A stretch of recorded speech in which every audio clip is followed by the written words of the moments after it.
শিক্ষার্থীবৃন্দ, আসসালামু আলাইকুম, শুভ সন্ধ্যা। আশা করি আপনারা সবাই ভালো আছেন। এটা আমরা আজকে এটা 6 নম্বর ক্লাস। আমরা আজকে ইউনিট 2 এর যে বাকি অংশটা আছে সেটা আজকে আলোচনা করব। যথারীতি আমরা এর আগের যে ক্লাসগুলো করেছি সেখানে আমরা বিভিন্ন ইউনিট 1, ইউনিট 3, ইউনিট 7 আমরা ভাগ ভাগ করে আলোচনা করেছি। গত ক্লাসে আমাদের আলোচনার বিষয় ছিল information theory, book selection theory, policies, principles, should be consideration, তারপর ছিল মেথড এন্ড প্রসিডিওরস। আজকে আমরা আমাদের সিলেবাসের ইউনিট 2 এর প্রথম যে অংশটা, এটা আমরা এখানে আছে কি acquisition of library materials, acquisition of books and reading materials of a library, অর্থাৎ একটি গ্রন্থাগারের পুস্তক সংগ্রহের পদ্ধতি ও প্রক্রিয়া। একটি গ্রন্থাগারের পুস্তক, পাঠ্য সামগ্রী, পুস্তক ও পাঠ্য সামগ্রী, অন্যান্য পাঠ্য সামগ্রী সংগ্রহের পদ্ধতি ও প্রক্রিয়া, এই দুইটা বিষয় আমরা আজকে আলোচনা করব। তাহলে ইউনিট 2 এবং 3 আমাদের টোটালি 1, 2, 3 and 7 কমপ্লিট হয়ে যাবে ইনশাআল্লাহ। আমি সবার থেকে এগিয়ে আসছি মনে হয়, এবং সাথে সাথে আমরা যে বিষয়গুলো টপিকস করছি, আমার স্টুডেন্টদের কাছে রিকোয়েস্ট থাকবে প্রতিদিনের নোটটা প্রতিদিন করে ফেললে এটা অনেক আগায় যাওয়া যাবে। তা আমরা আজকে যে প্রসিডিওরস এন্ড মেথড এন্ড প্রসিডিওরস যে দুটো বিষয় আমরা আলোচনা করব, সেই দুটো জিনিস আমরা ভিন্ন ভিন্ন ভাবে উপস্থাপন করার চেষ্টা করব। দুইটা জিনিস সম্পূর্ণ ভিন্ন। দুইটা জিনিস আমরা কিভাবে যে উপস্থাপন করব, একটা হচ্ছে প্রথমটা আমরা আলোচনা করব মেথডটা, অর্থাৎ কি কি পদ্ধতি দিয়ে এই বুক সিলেকশন গ্রন্থাগারে করা যায়, কি কি পদ্ধতি অবলম্বন করে করা যায়, এই বিষয়টা আমরা আজকে প্রথমে দেব।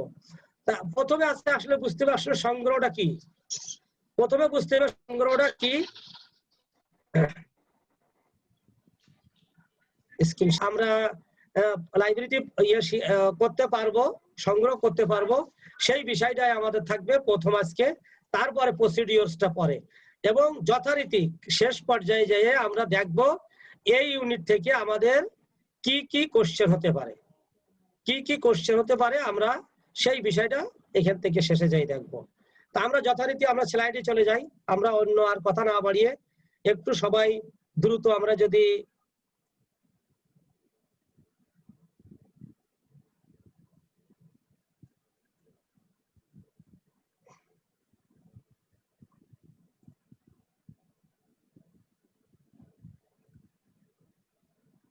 যদি স্লাইডটা একটু দেখি, তাহলে আমাদের হয়তো আমাদের কনসেপ্টটা ক্লিয়ার হয়ে যাবে। একটু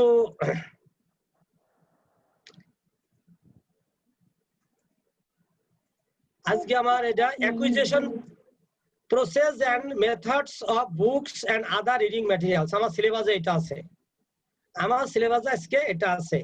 এই ক্লাসটা জিনিস খেয়াল করেন, এটা 11 তারিখে নেওয়ার কথা ছিল, যেহেতু আজকে মঞ্জুরা ম্যাডামের পরিবর্তে আমি ক্লাসটা নিচ্ছি, এই জন্য আজকের ডেটে আমরা এটা দিয়ে দিই। আমরা একটু স্লাইডটা, আজকের ডেটটা হচ্ছে আজকে 5 তারিখ। আজকের ডেটে আমরা এটা সামনের সপ্তাহ থেকে ম্যাডাম আর কি নেবেন। তো আমাদের সিলেবাসে কি লেখা আছে, সিলেবাসটা যদি সামনে থাকে খেয়াল করেন, acquisition process and methods of বই এন্ড আদার ম্যাটেরিয়ালস।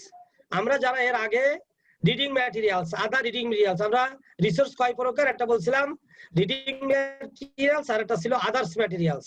তা বলছে বই এবং অন্যান্য পাঠ্য সামগ্রী সংগ্রহের, অ্যাকুইজিশন হচ্ছে সংগ্রহ, বুক অ্যাকুইজিশন হচ্ছে সংগ্রহ, বুক সিলেকশনের একটা পার্ট। বুক সিলেকশন করতে গেলে অ্যাকুইজিশন করতে, সংগ্রহ করতে গেলে এই পুস্তক নির্বাচন এবং মূল্যায়ন দুটো জিনিস আসে, সেটা আমরা অন্য জায়গায় আলোচনা করবো। অ্যাকুইজিশন শব্দের আবিধানিক অর্থ হচ্ছে সংগ্রহ, প্রসেস হলো প্রক্রিয়া, আর মেথড হলো পদ্ধতি। প্রক্রিয়া এক জিনিস আর পদ্ধতি একটা পদ্ধতি অবলম্বন করে ওই পদ্ধতি কিভাবে বাস্তবায়ন করতে, তার জন্য প্রসেসে যেতে হয়। তিনটা জিনিস আমরা আবার দেখি। অ্যাকুইজিশন সংগ্রহ, প্রসেস হচ্ছে প্রক্রিয়া, মেথড হচ্ছে পদ্ধতি। মনে করেন এই মেথড আমরা যে আলোচনা করবো, এই মেথড নিয়ে আমরা যদি আলোচনা করি, একটা বুক সিলেকশনের অ্যাকুইজিশন করার অনেকগুলো মেথড আছে। এই একটা মেথড আমরা যদি সিলেক্ট করে নেই, ধরে নেন আমি একটা মেথড এখান থেকে নিলাম, এখান থেকে আমি একটা মেথড নিলাম, এই মেথডটা এই সংগ্রহ করার জন্য আমি একটা মেথড বেছে নিলাম। কুরাই, দান, বিনিময়, গিফট, অনেকগুলো পদ্ধতি আছে, এই পদ্ধতির একটা বেছে নিলাম।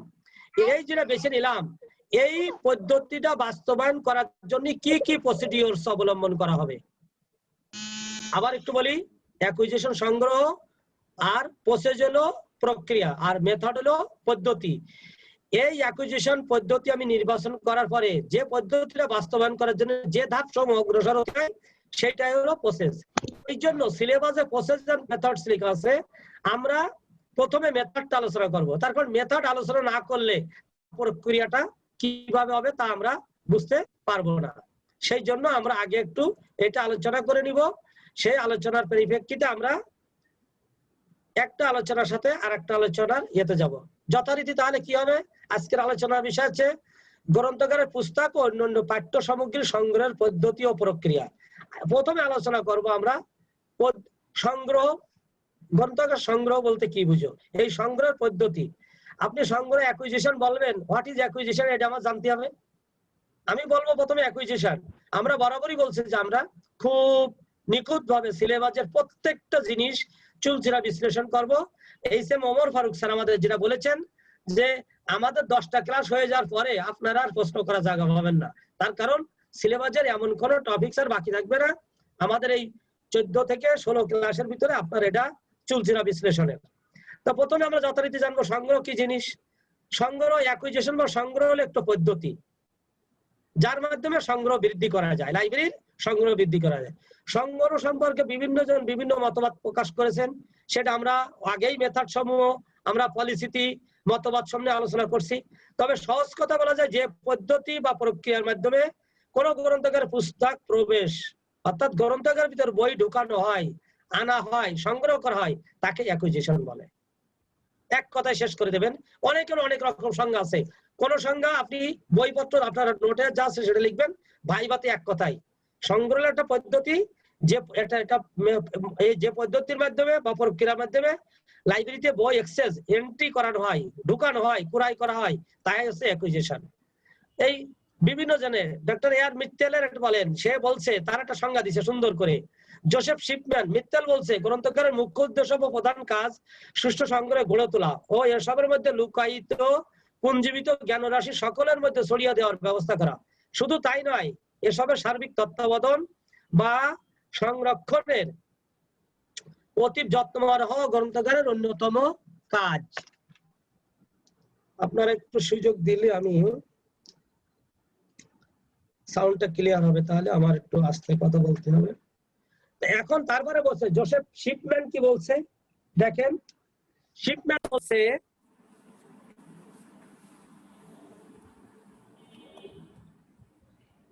কথা শোনা যায়, বলছে জোসেফ শিপম্যান, সে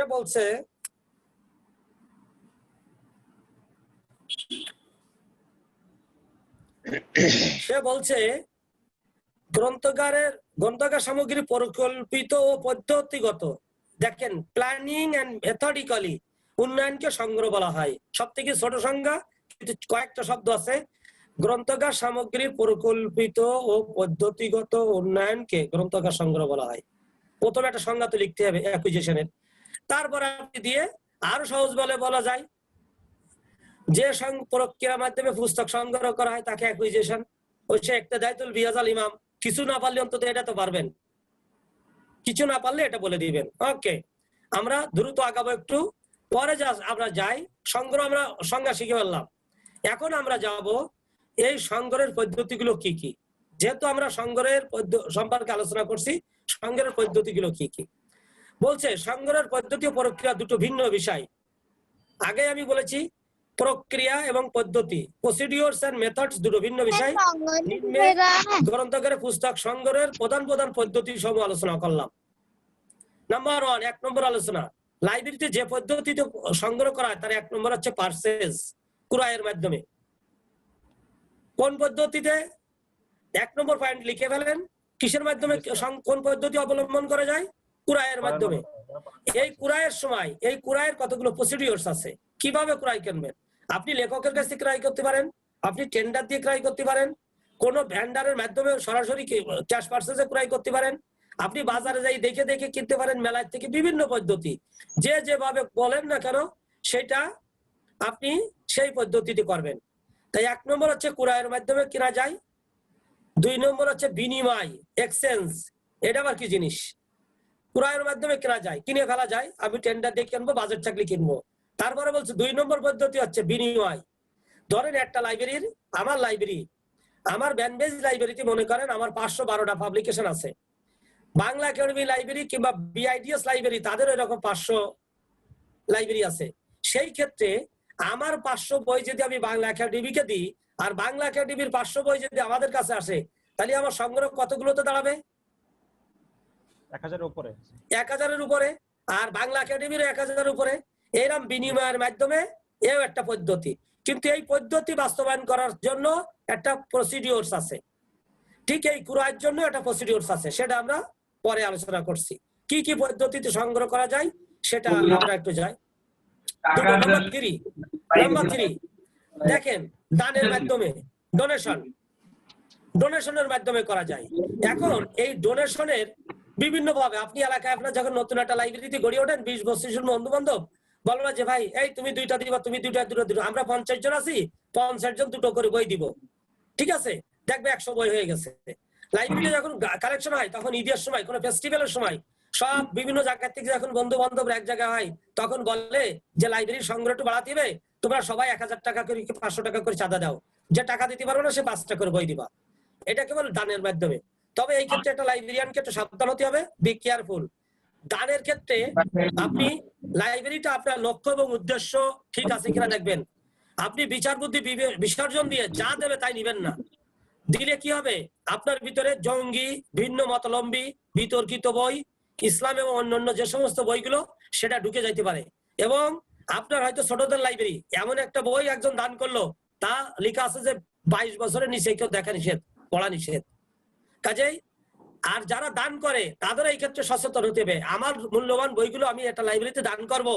যেমন আমার যদি আমার ব্যাপক কালেকশন ছিল, আপনারা যে ডক্টর মিজানুর রহমান প্রফেশনাল কলেজের যে বইগুলো দেখেন, এই বইগুলো মূলত আমার জীবনের সব থেকে শ্রেষ্ঠ সম্পদ। সেই 94 সালের থেকে কিছু কিছু বই আমি ওইটা সংগ্রহ করে করে করে 2013 সালে যখন আমি কলেজ তৈরি করলাম, তখন আমার সমস্ত সংগ্রহগুলো আমি এর আগে এই কলেজকে দিলাম। এরপরেও আমাদের আরো একটা বিষয় ছিল, আমি আরো একটা বই কিছু এক জায়গায় দান করেছিলাম। আমি তখন বুঝি নাই যে এই বইগুলো আমার কাজে লাগবে। তখন আমার নিজের বাড়ি ছিল না, বাসা ছিল না, এক বাসার থেকে আরেক বাসায় যেয়ে রাখতে গেলে সেই বইগুলো আমরা করছিলাম। এই দানের ক্ষেত্রে যখন আপনি দান নিবেন বা যিনি দান করবেন, উভয় খেয়াল করে দেখবেন আমি যে বইটা এই লাইব্রেরিতে দান করতেছি এখানে গ্রহণযোগ্য কিনা। আর লাইব্রেরিয়ানকেও সচেতন থাকতে হবে যে আমি যে বইটা নিচ্ছি আমার লাইব্রেরির জন্য কোনো বোঝা হয়ে দাঁড়াবে কিনা। আমি দান যা বললাম সব সেল করে ফেললাম, যখন 5 বছর পরে বই আসবে তখন একটা সরানো জায়গা থাকবে না। ওকে। 4 নম্বর হচ্ছে ওন পাবলিকেশন, নিজস্ব প্রকাশনা। নিজস্ব প্রকাশনা, আমার নিজের প্রকাশনা আরেকজনকে দেব, অন্যের প্রকাশনা আমি নিব। এর ক্ষেত্রে আমার কোনো খরচ হবে না। এটা এক্সচেঞ্জের মতো, এটা বিনিময়ের মতো। বিনিময়ের ক্ষেত্রে সেটা নিজেরা প্রতিষ্ঠানের বাইরে হতে পারে, কিন্তু পাবলিকেশনের ক্ষেত্রে আমি একজন লেখক, আমার 42টা বই আছে, আমার লেখা 42টা পাবলিকেশন আছে। আমাদের আরেকজন লেখক, আমাদের সাদাত আলী স্যার ছিলেন, তার অনেকগুলো বই ছিলেন, এখন বইগুলো ইয়েতে নাই, বাংলায় অনেকগুলো বই। আমাদের এডালিও আলী আহমেদ ভাই ছিলেন, তারও 7-8টা বই ছিলেন। স্যারে মারা যাওয়ার পরে এই বইগুলো এইভাবে যে সে জীবন করতেছে। এই আমরা দুইজন যদি আমাদের এই নিজস্ব প্রকাশনাগুলো একজন আরেকজনের কাছে দিয়ে আমরা সমৃদ্ধ করি, তাহলে সেটা আমরা করতে পারি। ওকে। তারপর হচ্ছে আন্তঃগ্রন্থাগার পদ্ধতি। আন্তঃগ্রন্থ, ইন্টার লাইব্রেরি লোন, অর্থাৎ আপনার একটা লাইব্রেরি আছে, আমার একটা লাইব্রেরি আছে, আপনার লাইব্রেরিতে 200 বই আছে, আমার লাইব্রেরিতে 200 বই আছে। আমরা দুইজনের সাথে চুক্তি করলাম যে আপনার 50টি বই আমাদেরকে দিবেন, 1 মাস রাখবেন, মিজানুর রহমান কথা বলতেছেন, আপনি মাইক বন্ধ করেন কথা বলার আগে। মিজানুর রহমান মাইক বন্ধ করে কথা বলেন।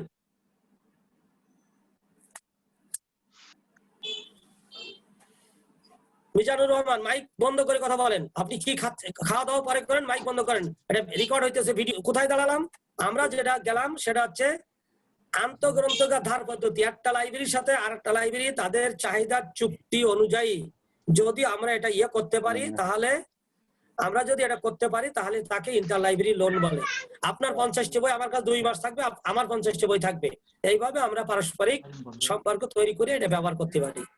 আরেকটা বিষয় এবার আছে 6 নম্বর আসেন, ইনস্টিটিউশনাল মেম্বারশিপ। হ্যাঁ, এটা প্রাতিষ্ঠানিক সদস্যবাদ। সে দ্যাট লাইক ধরেন ব্রিটিশ কাউন্সিলে মেম্বার হওয়া যায়, ব্যক্তি হতে পারে, প্রতিষ্ঠানও হতে পারে।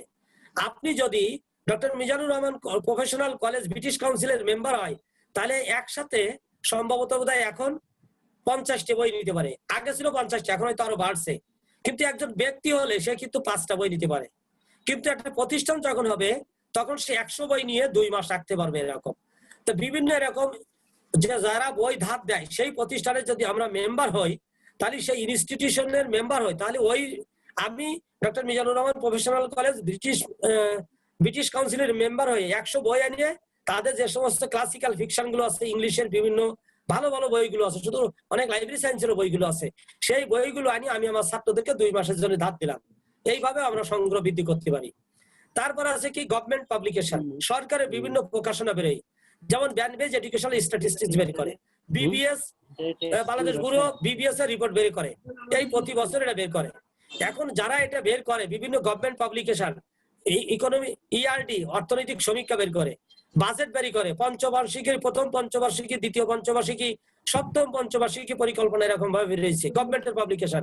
এই পাবলিকেশন গুলো যদি আপনারা সংগ্রহ করতে চান, তাহলে এই সমস্ত সংগ্রহগুলো কিন্তু আপনারা সংগ্রহ করে এটা নিতে পারেন। এর জন্য আপনার কোনো পয়সা খরচ হবে না, আপনাকে বিভিন্ন প্রতিষ্ঠানের সাথে একটু যোগাযোগ রাখলে হবে, গেলে হবে। আরেকটা তথ্য এখানে আমি দিই, যদি কারোর এইসব বইগুলো দরকার হয়, ব্যানবেজের ওয়েবসাইটে পিডিএফ করা ইবুক আকারে এই বইগুলো তৈরি করা আছে আমাদের। আপনাদের যদি কারোর লাগে, আপনারা সমস্ত বইগুলো এখান থেকে ফ্রি ডাউনলোড করে আমাদের কাছ থেকে নিতে পারবেন। গভর্নমেন্টের যত এডুকেশন কমিশন রিপোর্ট, আপনার গভর্নমেন্টের যত জায়গায় এডুকেশন কমিশন রিপোর্ট, সেটা আপনি এখান থেকে আমাদের কাছ থেকে ফ্রি পাবেন। শিক্ষার্থীদের কাছে আরেকটু অনুরোধ করব, আমরা আপনাদেরকে অ্যাডাল্ট জানি, সবাই সচেতন। যার কাছ থেকে গাড়ির সাউন্ড আসতেছে, আপনি দয়া করে আপনি আপনার মাইকটা বন্ধ করে রাখেন না কেন। 8 নম্বরে কি যাচ্ছি বলতেছে, ইউএন পাবলিকেশন, জাতিসংঘ প্রকাশনা। আপনারা জানেন ইউনাইটেড নেশনস জাতিসংঘ এত পাবলিকেশন বের করে, তাদের এত রিসোর্সফুল পাবলিকেশন বলা হয়ে থাকে, বা জাতিসংঘ এ যাবৎকালে যত প্রকাশনা বের করছে তা নাকি যদি একটার পর একটা রাখা হতো, তাহলে এই পৃথিবী থেকে চন্দ্র পর্যন্ত তা চলে যাওয়া যেত, এত প্রকাশনা। এই ইউএন পাবলিকেশনের ভিতরে বিভিন্ন দেশের প্রতিবেদন সহ যা যা প্রত্যেক দেশ ভিত্তিক তারা রিপোর্টটা তৈরি করে। আপনার যদি সেটা কাজে লাগে, সেইগুলো আপনি সংগ্রহ করতে পারবেন, আপনার অনেক উপকার হবে, অনেক উপকার হবে। এটা আপনি আপনার লাইব্রেরি সংগ্রহ বাড়াইতে পারেন। কিন্তু নাম্বার 9 বলতেছে ইন্টারনেট ওয়ার্ল্ড ওয়েব, www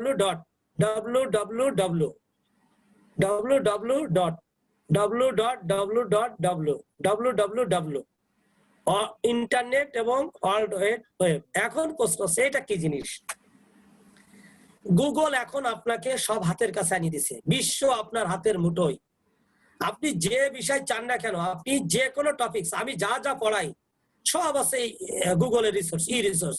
ওখান থেকে কপি করে সিলেবাসটা কপি করে আনছি, ওখান থেকে ওটা অনুবাদ করে ওই সারমর্মটা লিখে আমি বই লিখে ফেলছি।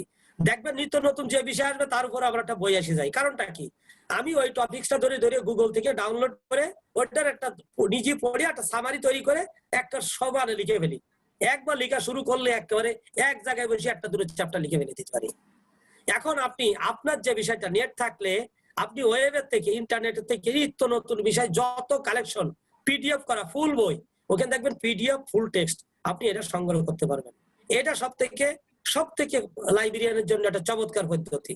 নাম্বার 10, আপনার এটা একটা ডিপোজিটরি সেন্টার তৈরি করতে হবে, সংরক্ষণাগার কেন্দ্র তৈরি করতে হবে। বিভিন্ন জায়গায় যে সমস্ত ডিপোজিটরি সেন্টার আছে, আপনি কুহা এবং অন্যান্য সেন্টারে ডিএসপিএস এবং যেটাতে গ্রিন স্টোন যেটাতে যান না কেন, আপনি দেখে এখান থেকে বিভিন্ন জিনিস আপনি বিভিন্ন জায়গা থেকে সংগ্রহ করে আপনার সংগ্রহ ডেভেলপ করতে পারেন। এই 10টা পদ্ধতি আপনি, আমরা যেটা পড়লাম এটা কি জিনিস আব্দুল্লাহ সাহেব, এটা কি জিনিস পড়লাম আমরা? সংগ্রহের পদ্ধতি। এই পদ্ধতিগুলো অবলম্বন করে আপনার লাইব্রেরিতে সংগ্রহ বাড়াইতে পারেন। আপনি যদি এইগুলো এই অনুযায়ী সংগ্রহ বাড়াইতে পারেন তাহলে আপনাকে একজন ভালো লাইব্রেরিয়ান বলবে। আর লাইব্রেরিয়ানই হবে তার সংগ্রহের প্রধান ধারক এবং বাহক। তার সফলতা এবং ব্যর্থতা ডিপেন্ড করবে যে তার লাইব্রেরিতে কি কি সংগ্রহ আছে, তার কি কি কালেকশন আছে। সেটা আপনি লাইব্রেরিয়ান আপনার কাছে গেল, আপনি বললেন আপনার কিছুই নাই, আপনাকে কেউ পছন্দ করবে না। হ্যাঁ, এই জায়গায় যাইয়ে প্রশ্নের সাথে আর একটু লেজ লাগাই দিবে। যদি এই পর্যন্ত আপনি আলোচনা করে ফেললেন, এইখানে বলবে বাংলাদেশের পরিপ্রেক্ষিতে এই যে পদ্ধতি কইলেন 4টা, আমরা 4টা মেথড আর 10টা বললাম, বলছে বাংলাদেশে কোন পদ্ধতিগুলো বেশি ব্যবহৃত হয়, প্রশ্নে থাকবে, এই প্রশ্নের সাথেই থাকবে। আসেন আমরা একটু দেখি বাংলাদেশে কোন পদ্ধতিগুলো, বাংলাদেশের প্রেক্ষাপটে গ্রন্থাগার সংগ্রহ ব্যবহৃত পদ্ধতি সমূহ। এই প্রশ্ন এরকম থাকবে, বাংলাদেশের প্রেক্ষাপটে কোনটা কোনটা। বাংলাদেশে সাধারণত 4টা পদ্ধতি দিয়ে গড়ে ওঠে। আপনার ওই যে 4টা আমরা ইয়ে করলাম, ওই প্রথম 4টা আমরা যে 4টা শিখলাম, বাংলাদেশের যথাক্রমে 4টা পদ্ধতি সব থেকে বেশি জরুরি। এক নম্বর হচ্ছে কুরাই। বাংলাদেশের লাইব্রেরিতে সব থেকে কিনার মাধ্যমে সংগ্রহ বেশি গড়ে ওঠে। কানিজ লিখে ফেলেন, এদিক ওদিক তাকায় না, দ্রুত লিখে ফেলবেন। বলতেছে বাংলাদেশের লাইব্রেরিতে কোন কোন পদ্ধতি বেশি ব্যবহার হয়। আমরা বলবো বাংলাদেশের গ্রন্থাগারগুলো তো বিভিন্ন পদ্ধতি গড়ে উঠেছে, তবে প্রধানত এই 4টা পদ্ধতি। 1 নম্বর হচ্ছে কুরাই, যেটা আমি আগের দিন বলছি। এই কুরাই আবার বিভিন্ন রকম হতে পারে। এই যে 1 নম্বর আমি বলছি, কুরাই সরাসরি হতে পারে, আপনি প্রকাশকের মাধ্যমে কিনতে পারেন। 1 নম্বর কুরাই কয় প্রকার হতে পারে, তারপরে আপনি টেন্ডার দিয়ে সরবরাহকারীর মাধ্যমে কিনতে পারেন। এই 3টা পদ্ধতিতে কুরাই করা যায়। লিখেন, সাথে সাথে লিখেন। মিজানুর রহমান বসে রয়েছেন উপরের দিকে তাকাইয়ে, আপনি লেখেন না কেন? মিজানুর রহমান লেখেন। মিজানুর রহমান মনে হয় আমাকে শুনছে না। ওকে, ঠিক আছে। তারপর আছে কি, তারপর 2 নম্বর হচ্ছে এক্সচেঞ্জ, বিনিময়। বিনিময় কিভাবে হতে পারে? প্রথমটা হচ্ছে 3টা পয়েন্ট, 3টা ভাবে হতে পারে। আপনি যখন মূল আলোচনায় লিখবেন তখন এগুলো লিখে দেবেন। তার প্রথমটা একটা হচ্ছে সরাসরি বিনিময়, ডাইরেক্ট, আমি ওনাকে দেবো, ওনার কাছ থেকে নেবো। আরেকটা হচ্ছে অন্যের মাধ্যমে বিনিময়, ইনডাইরেক্ট। বাংলাদেশে মোট 4টা পদ্ধতি। 1 নম্বর হচ্ছে কুরাইয়ের মাধ্যমে, কুরাই 3 ভাবে করা যায়। আর বিনিময় এক্সচেঞ্জ, এটা হচ্ছে সরাসরি ডাইরেক্ট এক্সচেঞ্জ আর ইনডাইরেক্ট এক্সচেঞ্জ। ক্লিয়ার? আগাবো, সামনে আগাবো। ওকে, থ্যাংক ইউ। একটু দ্রুত আগাইলে এরকম ভাবে দেখেন। একটু তারপর নাম্বার 3, গিফট। গিফটের মাধ্যমে বাংলাদেশের সংগ্রহ বাড়ানোর গিফটের ব্যাপার একটা আছে। গিফট হলে সব থেকে বেশি বাংলাদেশের দানের ক্ষেত্রে। এই দানের ক্ষেত্রে যে কথাটা আমি বলছি, বাংলাদেশের গ্রন্থাগারগুলোর ভিতরে দান হলো একটা ফ্যাক্টর। এই দানের ক্ষেত্রে বিভিন্ন ডোনাররা উপকরণ দানের পূর্বে লাইব্রেরির সাথে কথা বলা বাঞ্ছনীয়। এই যে আমি আগেই বলেছি, দানের ক্ষেত্রে এটা অন্যতম উপহার বা দান, কিন্তু এই দানের ক্ষেত্রে যারা দান করবে তারাও কথা বলবে, কেননা তারা দান এই গ্রন্থাগারের প্রয়োজন নাও হতে পারে। গিফটের ক্ষেত্রে এটা। নাম্বার 4, গভর্নমেন্ট ওন পাবলিকেশন, নিজস্ব প্রকাশনা। এই নিজস্ব প্রকাশনার ক্ষেত্রে একটা গ্রন্থাগার বা এর পরিচালন প্রতিষ্ঠান নিজস্ব প্রকাশনা থাকতে পারে, যেটা আমি আগের বার বলেছি। যে মনে করেন আমাদের একটা প্রকাশনা আছে, এই প্রকাশনাগুলো আমার যে ব্যানবেজ লাইব্রেরির যে প্রকাশনাগুলো আছে তা অবশ্যই ব্যানবেজ লাইব্রেরিতে থাকতে হবে। আমি আমার নিজের পাবলিকেশন ব্যানবেজের আমার ব্যানবেজ লাইব্রেরিতে নেই, তা তো হতে পারে না। সেই সাথে এই প্রতিষ্ঠানের সাথে, এক প্রতিষ্ঠানের সাথে আমাদের সংগ্রহগুলো আরেকটা প্রতিষ্ঠানের দিয়ে যদি তাদের সংগ্রহগুলো আমাদের কাছে আনি, তাহলে এইভাবে সংগ্রহ বৃদ্ধি করা যায়। দিয়ে শেষে লিখে দেব, বাংলাদেশের গ্রন্থাগারগুলিতে উপরোক্ত 4টি প্রধান মাধ্যম দ্বারা তাদের গ্রন্থাগারের সংগ্রহ বৃদ্ধি করে থাকেন। এই যদি এটা পড়ে, এই 4টা পদ্ধতি এইভাবে লিখে দিবেন। এটা চলে গেল আমার পুস্তক সংগ্রহের অ্যাকুইজিশন কি, এটা কি পড়লাম? Acquisition method. এ কি পড়লাম এটা আমরা? Acquisition method. মেথড, হ্যাঁ, পদ্ধতি। পদ্ধতি। এখন আমাদের বাকি আছে কি, এই পদ্ধতি যে আমরা বাস্তবায়ন করব, এই বাস্তবায়ন করার জন্য কিছু প্রসিডিওরস আছে। মনে করেন কিনবো, কেনার ক্ষেত্রেও আমার কিছু প্রসিডিওরস আছে। এখন আমি আলোচনা করব সেই প্রসিডিওরসটা। What is প্রসিডিওরস? গ্রন্থকার সম্পাদক উন্নয়নের প্রক্রিয়া সমূহ কি, প্রসিডিওরসটা কি? দেখেন, একটি গ্রন্থকারে বই ও পাঠ্য সামগ্রী পাওয়ার ক্ষেত্রে যেখান থেকে সাউন্ড আসতেছে, যার বাচ্চা কথা বলতেছে মাইক বন্ধ করে দেন, এটা বলতে হবে কেন? একটি গ্রন্থকারে বই ও পাঠ্য সামগ্রী পাওয়ার ক্ষেত্রে যে পদ্ধতি এর মধ্যে অন্তর্ভুক্ত থাকে তাই গ্রন্থকার সংগ্রহের প্রক্রিয়া হিসেবে পরিচিত। অর্থাৎ আমি যে পদ্ধতি, আমি যদি কুরাই পদ্ধতি গ্রহণ করি, এই কুরাই পদ্ধতি বাস্তবায়নের জন্য যে সমস্ত ধাপগুলো অতিক্রম করতে হবে সেটাই হলো আমার প্রসিডিওর। অর্থাৎ যে ধাপ সমূহ অনুসরণ করে গ্রন্থকারের সংগ্রহ বই গড়ে তোলা হয় তা হচ্ছে প্রসেস বা প্রক্রিয়া। এখানে লেখেন প্রসিডিওরস বা প্রক্রিয়া, এখানে আছেন লেখেন প্রসেস না লিখে লেখেন প্রসিডিওর শব্দটা লিখে নেন, অসুবিধা নাই। আসেন কি কি পদ্ধতি ইয়ে করি। তো তার আগে আপনার এই প্রক্রিয়া সমূহতে যাওয়ার আগে এর সাথে একটু লেজ লাগাই দিতে পারে, একটুখানি প্যাঁচ লাগাই দেবে। আচ্ছা, আপনারা যে এটা করবেন, এই সংগ্রহের উদ্দেশ্যটা কি, এটা দেবেই। এটা এই প্রশ্নের সাথে এটা লাগাই দেয়। গতবার না তার আগের বার দিছিল, এই জন্য আমি একটু আপনাদের সাথে একটু দুষ্টামি করে দিলাম। এই সাথে উদ্দেশ্যটা কি, উদ্দেশ্যটা আমাদের জানতে হবে। বলছে নিম্নোক্ত লক্ষ্য উদ্দেশ্য বাস্তবায়ন করার জন্য সংগ্রহ বৃদ্ধি করা হয়। এই উদ্দেশ্য করার জন্য এক নম্বর হচ্ছে আপনি যে এলাকায় লাইব্রেরিটা, তার জনগণের চাহিদা পূরণ করতে হবে। যে এলাকার লাইব্রেরি সেই জনগণের চাহিদা পূরণ করতে হবে। আপনি শুধু একটা শব্দ লেখেন, আমি পুরো সেন্টেন্স লিখছি, একটা শব্দ লিখতে হতো। অর্থাৎ সমগ্র বৃহৎ জনগোষ্ঠীর চাহিদা এক নম্বর লিখবেন, কথা বলার সাথে সাথে। 2 নম্বর বলেন পাঠক যা চাবে তাই দিতে হবে, পাঠকের চাহিদা অনুযায়ী তথ্য। একটা জিনিস খেয়াল করেন, পাঠকের চাহিদা অনুযায়ী তথ্য। আপনি পাঠক যেটা চাবে না আপনি সেটা দিয়ে কোনো লাভ নাই। তারপরে বলছে অপ্রয়োজনীয় শব্দ বাদ দিতে বা ছাঁটাইয়ের জন্য আমরা এটা করব। অপ্রয়োজনীয় সামগ্রী বাদ 3 নম্বরে। আমরা কি উদ্দেশ্য, এই 10টা উদ্দেশ্য বাস্তবায়নের জন্য আমরা এটা তৈরি করি। অপ্রয়োজনীয় সামগ্রী বাদ দেব বা ছাঁটাই করার জন্য এটা ইয়েতে। তারপরে কি আছে আমার, বলছে একটা বিষয় না, বিষয় অনেকগুলো থাকতে পারে। সংখ্যা ও বিষয় বিস্তৃত দিক থেকে অনেক প্রকাশনা আছে, এত বেশি ব্যাপক প্রকাশনা আছে, লিখতে পারেন ব্যাপক প্রকাশনা। এত ব্যাপক প্রকাশনা আছে, এত ব্যাপক প্রকাশনা, আপনি কোনটা আপনার দরকার কোনটা দরকার না আপনি বেটে করতে পারবেন, এটা হবে না। এই জন্য সংখ্যা ও বিষয় বিস্তৃত দিক থেকে বা প্রকাশনার ব্যাপকতার কারণে আমার এটা সংগ্রহের একটা ইয়ে থাকা, মেথড থাকা উচিত। তারপর বলছে শুধু সেটা না, আপনার লাইব্রেরি গ্রন্থাগারের ভিন্নতা, national library, public library, academic library, বিশেষ লাইব্রেরি, কত ধরনের লাইব্রেরি থাকে। যে লাইব্রেরি থাকুক না কেন একটা লাইব্রেরির ধরন এক এক রকম, সেই জন্য বলছে গ্রন্থাগারের ভিন্নতা। তারপরে বলছে সব গ্রন্থাগারের লক্ষ্য উদ্দেশ্য এক না। ভালো কথা তো, অবশ্যই পাবলিক লাইব্রেরির উদ্দেশ্য একরকম, সব গ্রন্থাগারের লক্ষ্য উদ্দেশ্য এক নয়। গ্রন্থকারের শুধু টান দিয়ে ডান পাশে লেখেন না দ্রুত, গ্রন্থকারের লক্ষ্য উদ্দেশ্য এক নয়। এত অক্ষর বা অক্ষর লিখে যান, একটা শব্দ লিখে পারবেন। আপনার লক্ষ্য যেরকম এক না, 7 নম্বর এরকম চলে আসছে, পাঠক এরকম ভিন্ন। লাইব্রেরি যেমন ভিন্ন, পাঠকেরও ভিন্নতা আছে।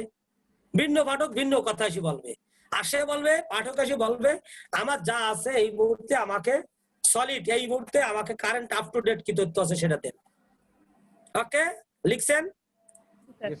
তারপরে 8 নম্বর, এত বই এত ইয়ে আছে, সব ঠিক আছে, কিন্তু আপনি এই বই আপনার বাজেট তো থাকতে হবে। যদি আপনার এই পদ্ধতি না থাকে, এটা বাছাই নির্বাচনের কৌশল না থাকে, তাহলে আপনি আগের থেকে নির্বাচন বাছাই যাচাই না করলে এত টাকা আপনি জোগাড় করতে পারবেন না।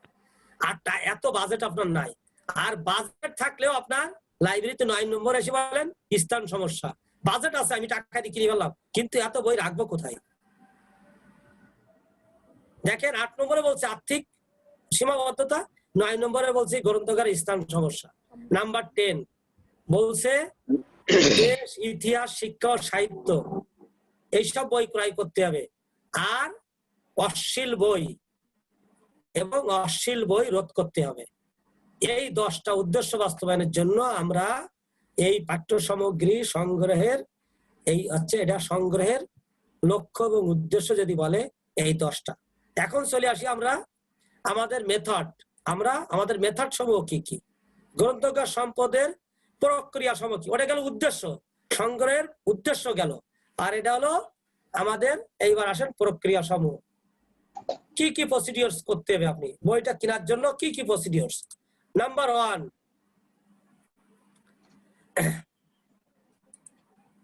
1 আপনাকে গ্রন্থাগারে পুস্তক সংগ্রহের জন্য নিম্নোক্ত প্রক্রিয়া সমূহ অবলম্বন করে। 1 নম্বর, প্রথমে আপনাকে সার্চ করতে হয়, সার্চিং করতে হয়।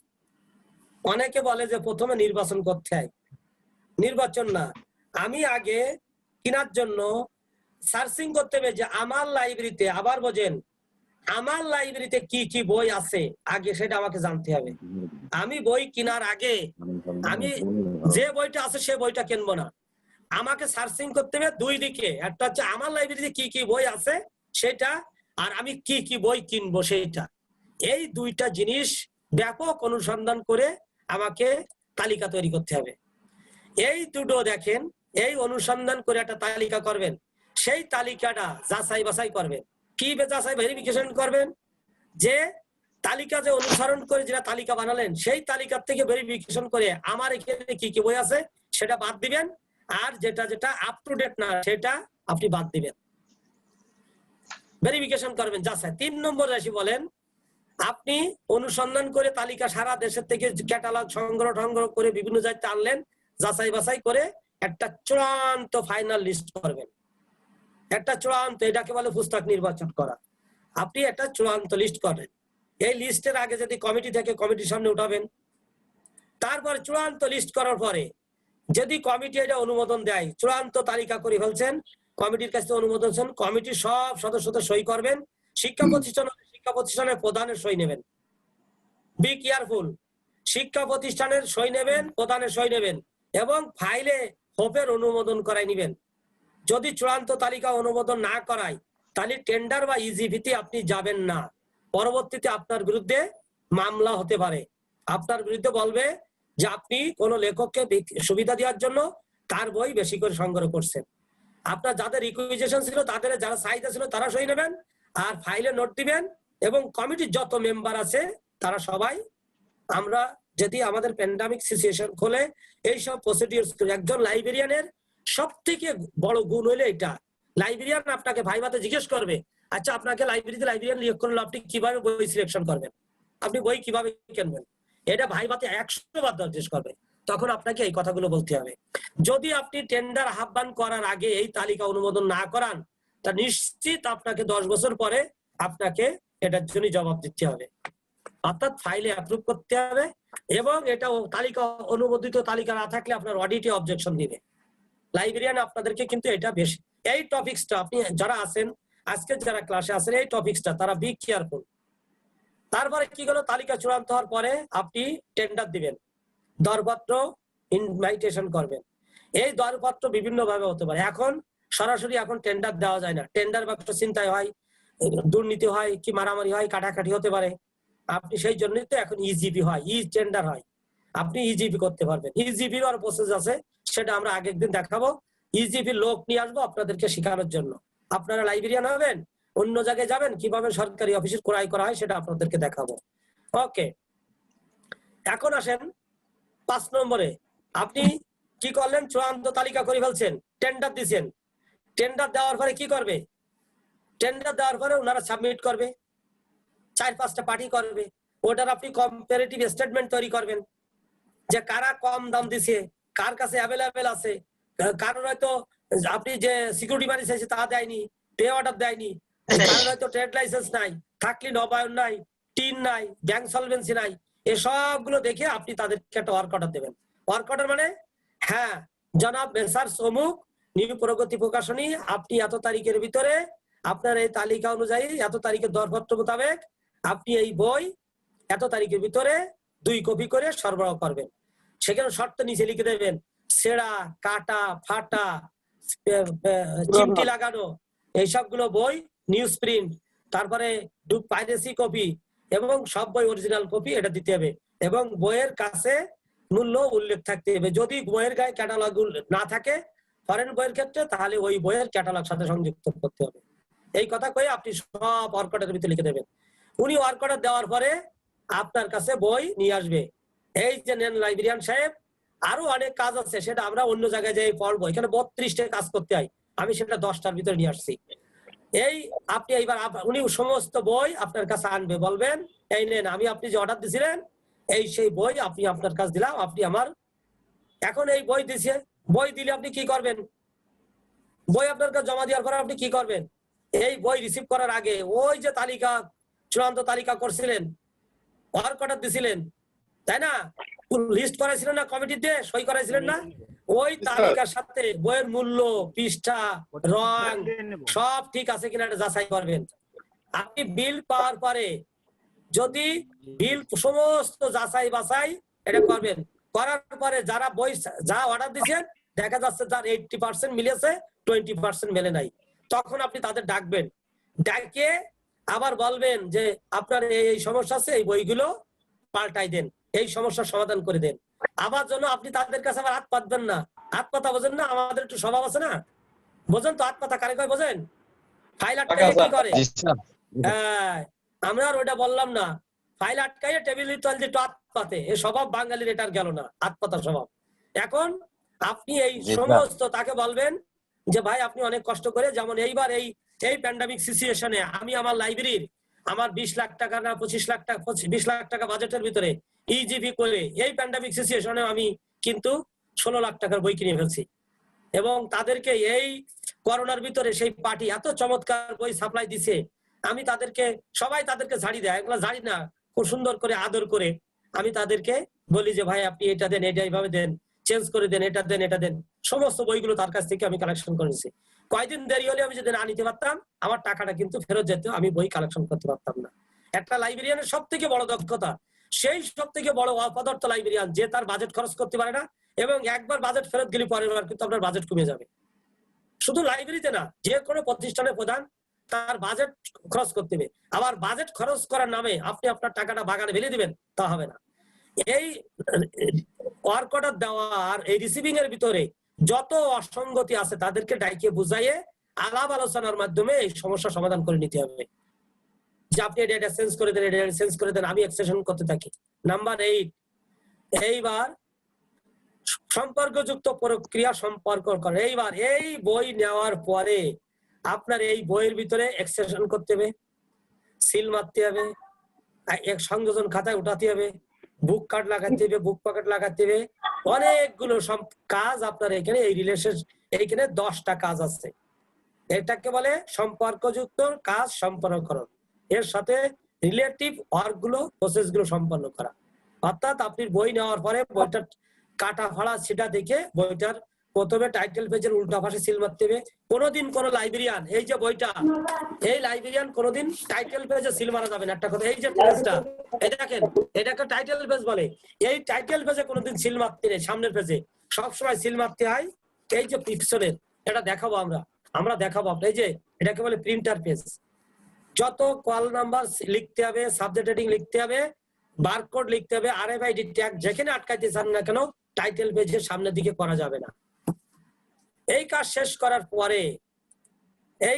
করার পরে আপনি রেডি করার পরে এবার বিলে সার্টিফাই করবেন। অনেকে আছে সম্পর্ক কাজ শেষ করার পরে আলাপ আলোচনার মতো বিল বুঝিয়ে নিয়ে তা বিল সার্টিফাই করবে। বিল সার্টিফাই কি জিনিস? আপনি লাইব্রেরিয়ান লিখবেন এত তারিখের এত নম্বর স্মারকে প্রদত্ত কার্যাদেশ মোতাবেক সংযুক্ত তালিকার বৈষম্য সুষ্ঠু সুন্দর নিরবচ্ছিন্ন ভাবে বুঝিয়া পাওয়া গিয়াছে, অর্থাৎ তার বিল পরিশোধ করা যায়। আবার এখানে এই যে বিল পরিশোধ করা যায় এই কথা যে লেখেন, উনি আবার হাত পাতার আবার অভ্যাস থাকে, এইখানেও হাত পাতবেন না, নিজের ইয়ে রাখবেন। নাম্বার 10 এন্ড লাস্ট, এই বিল সার্টিফাই করার পর ওই পার্টি বিল নিয়ে চলে গেল, এজিতে চলে গেছে, এজি অফিস থেকে উনি চেক নিয়ে চলে গেছে। যখন খবর পাবেন উনি চেক নিয়ে চলে গেছে, উনার একটা চেকের ফটোকপি আপনি আপনার কাছে নিয়ে ওই চেকের ফটোকপির পিছনে উনাকে দিয়ে লিখায় নেবেন যে এত টাকার চেক বুঝিয়া পাইলাম। উনি চেক যখন বুঝিয়ে পাবে তখনই আপনি আপনার বই এক্সটেনশন করবেন, তখনই মনে করবেন এটা আপনার বই, এর আগে এগুলো আপনার বই নয়। এইভাবে পরিশেষে পুস্তক মিলিয়ে নেওয়ার পর গ্রন্থকার সিলমোহর দেওয়া হয় এবং এখানে একটা টাইটেল ছিল, এখানে টাইটেল একটু এখানে এটা ছিল টাইটেল,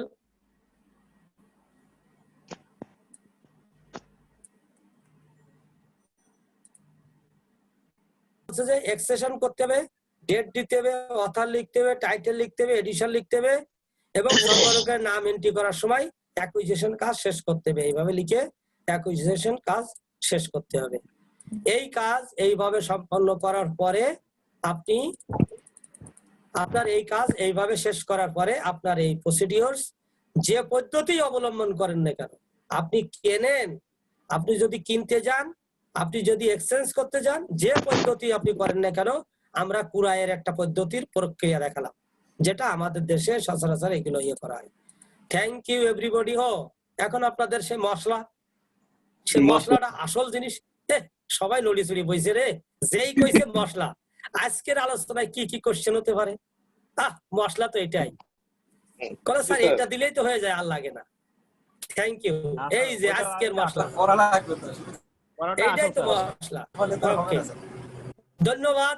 এখন আমরা কি কি কোশ্চেন হবে, এই দুটো কোশ্চেন এখান থেকে হবে, আপনারা একটু লেখেন, বাংলা দুটো লিখে নেন এবং আমাদের সময়ও শেষ, সময় আছে এখনো আমাদের এখানে, আজকের আলোচনা এখানে শেষ। আপনারা এটা এই টপিকসের থেকে এই ইউনিট থেকে এই দুটো কোশ্চেন সব সময় হয়। এক বছরে যদি অ্যাকুইজিশন পড়ে, পরের বছর প্রসিডিওরস পড়ে। ধন্যবাদ। এখন লেখেন আপনারা, একটু স্যার লেখেন, তাড়াতাড়ি লেখেন, তাড়াতাড়ি লেখেন। সমস্যা আপনি বলেন না, আপনি তো বলিয়ে দিলাম কি কি সমস্যা হতে পারে।